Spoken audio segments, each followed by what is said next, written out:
What is up, YouTube knife community? Back again today. I've got a kind of video I haven't done yet, and there's a reason for it. I'll explain all that shortly. But shout out to Neves Knives. I know if you're watching me, 90% chance you're watching Neves, but I want to give them a shout out anyway because they made this possible. Their shout out made this possible. So not too long ago, a few months back, I'd watched a video of Jared and Kara, and they had just gotten a Rat 2 in a gift or something, and Jared mentioned that he had never had a Rat 1. Well, I've had probably 300 Rat 1s. Not really that many. I bet I've had 30 or 40 Rat 1s over the years, and Rat 2s for that matter. So at the time, I had 3 Rat 1s in my possession. One of them was a user. One of them was one that I had modded, and the other one was one that was going in my giveaway. I've since gotten a couple more, but we'll talk about that later. So anyway, Jared gave me a huge shout. Jared and Kara gave me a huge shout out on Instagram, and then later on they did they posted their unboxing video and gave me a shout out on there. Well, through that, Pocket Tank EDC, guys, if you haven't watched Pocket Tank EDC, check him out on Instagram and YouTube. It's Pocket Tank EDC, and Bad Monkey EDC. Those two guys reached out, and both of them had a rat, or a rat that I hadn't done yet. I'm gonna call the one a rat, but it's a Ganzo. It looks just like a rat though. So I hadn't never done the Ganzo, and I hadn't never done Rat 2 with the specific mods that I put on this. So just for giggles, for anybody who don't know, here is a Rat 1. It's in OS 8. This one is I've used it a little bit. It's OD green, and of course, so far it has not been modified. Okay, the one that I modified that resembles that one closest is this Ganzo, and this is it right here. So the Ganzo, I had the same exact, well, not the same exact, but pretty close, same thumb studs, and it did not have a finger tool. So I put took the thumb studs out, put a opening hole like a Spyderco does, like Spyderco has. I put a acid etch on it and a stone wash and a new edge. This is a 1500 grit edge because I have I don't know if he wanted a mirror edge or not, but in my use, 440C does better with not a coarser edge, but like a edge that's still got like a scratch pattern to it. So I stayed right at 1500 on this one, and you can see the acid stone wash looks pretty good. The hole looks good and even, and when you close the knife, the hole is lined up right there. Just for comparison's sake, here's a PM2. The hole's a little bit smaller because the handles are different. You know, the Spyderco has the hump to accommodate for the big hole, and the rat don't. So there is the Ganzo rat, the Ganzo Spydierat. I also stone washed and acid etched and stone washed the clip. I couldn't do anything to the hardware on this one because the barrel spacers are aluminum, and I didn't want to burn the or flame ANO the screws and not do nothing to the barrel spacers. So Bad Monkey, if you see this video, that's why I didn't do anything to your hardware. And the knife is smooth. It's going to take just a little bit of getting used to middle finger flick it. I personally haven't tried much, but the thumb hole works real super easy. The thumb hole does. So you can play with it and Spydie flick it. And that's oil on you see on the blade right there. You see whenever I turn a certain way, the oil goes away. So yeah, it's pretty badass. I'm happy with the way it came out. I'll set that one back there so it can be seen good. All right, so here is Pocket Tank EDCs. This is a R2D2 carbon fiber. All the hardware on this one's black, so I didn't touch any of it. I did do the liners.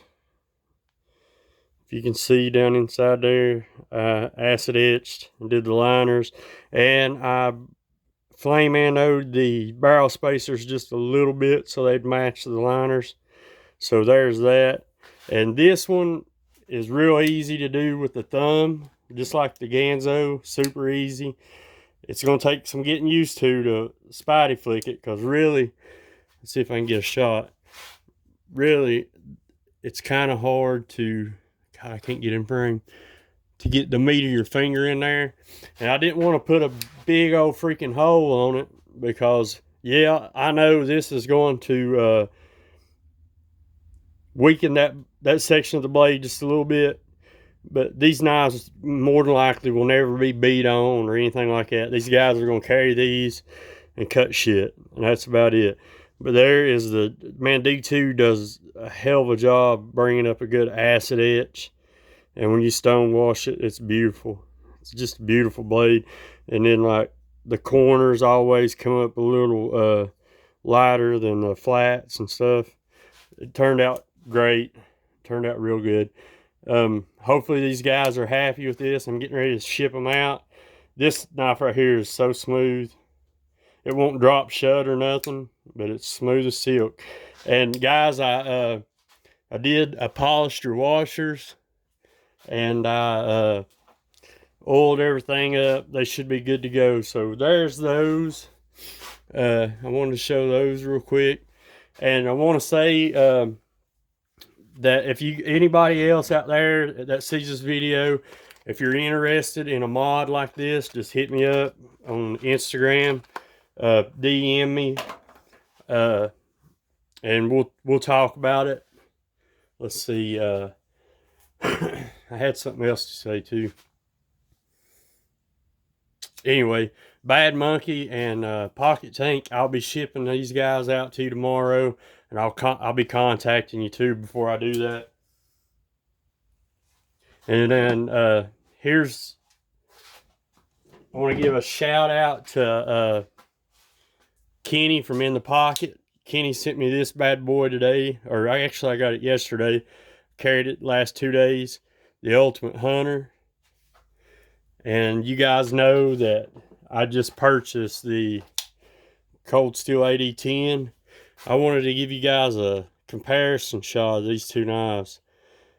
They are super similar. I mean,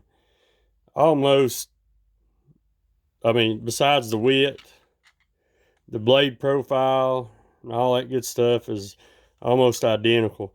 So if you think you want an AD10, but you're worried that the grip won't work and you need a slimmer grip, this Ultimate Hunter is pretty much the same knife. The stock thicknesses are pretty similar. This swedge kind of makes it look a little weird, but one thing I like better about the AD10 is it's got the huge thumb studs, and the Ultimate Hunter's got, you know, the one big one and one small one. But other than that, man, these knives are so freaking close to one another. So close. And these are the smoothest triad locks I've ever, they're so slick. Smooth as silk. I love these two knives. I love both of them. More than likely, there'll be an Ultimate Hunter show up here before too long. after I seen Kenny's back. Oh, and just for a size comparison, I was going to show you against the Ultimate Hunter. Here is a Spyderco Mannix. That'll give you an idea about how big it is. And to the AD10, give you a decent idea of how big it is. So there's the AD10 Ultimate Hunter. And I think that's all. I wanted to show a couple things, a couple pieces of gear that I made for myself. Everybody likes seeing gear, so here we go. I don't know if anybody out there is interested in primitive type fire making, where you use the bow and the spindle and all that. But I made this out of deer antler, and this is my hand hold. So I put this in my hand, and I hold down on the spindle whenever I spin it. So there's that. I made that. And then this is, I made this little ugly sheath for it. But this is an awl that I made. And I put a deer antler on. So you can like poke holes in tarps or poke holes in leather or whatever you need. And this does stay in one of my bushcraft bags everywhere that bushcraft bag goes. That thing is in there. So yeah, I use that a lot. And then another piece of gear that I'd like to show off. I don't know if you guys ever look at K-Bar products. K-Bar makes some pretty cool stuff. This right here is a little pocket like fishing kit that you can get. So you wind your line up on here, and this little doodad right here holds it in place so it don't just unwind. And you can put it back on there and it keeps it from spinning. So say you get somewhere and you want to cast, you just reel off what line you want, throw it out there, and then you can put that back, and that'll help you. Which I don't know, you might lose it if you get a fish. I haven't caught one on this yet. And then here you got this. The handle comes off. You got all kinds of storage up inside there. You can put your hooks and your sinkers and all that. This thing weighs absolutely nothing, maybe 3 or 4 ounces. I'm looking to see if I got a set of scales close by. I don't think I do. Just a second. So no, I don't have my scales out here, but anyway, I had probably 3 ounces, maybe. Pretty neat. And it's got a lot of sinkers and hooks and line and shit in it, so that probably don't help its weight much. And let's see if we can find a part number. It's www.kbar.com. And right there is where it was made, I guess. I guess it's made in USA. Anyway, I think that I got this from Smoky Mountain Knife Works. I'm pretty sure. Shout out to Smoky Mountain Knife Works. I know you hear that a lot. I buy a lot of stuff from Smoky Mountain Knife Works. We live about 3 hours from Smoky Mountain Knife Works. Well, probably about, yeah, close to 3 hours. And we go there probably 3 times a year to Gatlinburg and Sevierville. And every time we go, I have to stop at Smoky Mountain Knife Works and buy an armload of crap to bring home. So that's why there's a lot of things that I show off that come from Smoky Mountain. So yeah, I guess that's pretty much all I've got today. I will be starting testing on the AD10. I'm not going to do a lot of extensive heavy use with the Ultimate Hunter, because obviously it's not my knife, it's Kenny's, and I want to take care of his stuff just like I did with his Chris Reeves. I forgot what it was. Yeah, in Cosi, his Chris Reeves and Cosi.